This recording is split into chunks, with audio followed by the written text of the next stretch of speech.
Hello mga bata! Kamusta kayo? Gusto niyo bang makarinig ng panibagong kwento ngayong araw?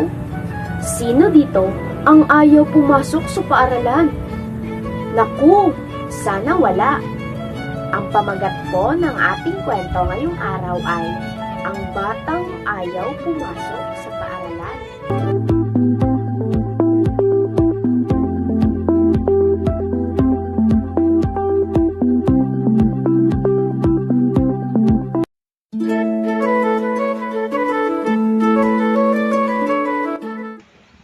Anak, bakit naglalaro ka pa dyan? Anong oras na?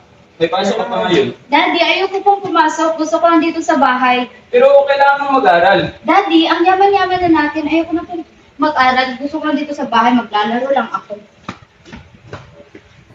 Patuloy na naglaro si Riza hanggang siya ay napagod at nakatulog. Sa kanyang pagtulog, ay napanaginipan niya ang isang higanteng halimaw na sobrang itim. Asa na kaya ako?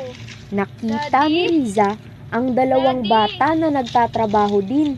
Madungis ang mga ito at napaisip siya na marahil Daddy! nagpatuloy sa pagtatrabaho ang dalawang bata hanggang sa nakita ng higanteng halimaw si Riza. Nandito ka ngayon sa karyan kung saan ang mga batang ayaw mag-aral dito tinatapon. Ngayon, magsisilbi ka sa akin upang magtrabaho kasama ang mga batang ito.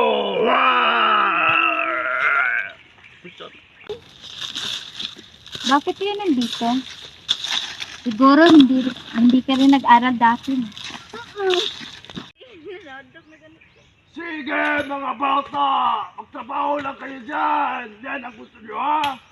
Ayaw nyo mag-aral? Sige, magtrabaho kayo. Hoy, ikaw! Bakit di ka nagtatrabaho? Magtrabaho ka kasama ang mga batang yon. Ayoko na po dito. Gusto ko nang umuwi. Gusto ko na makasama si Daddy. Daddy, tulungan niyo po ako.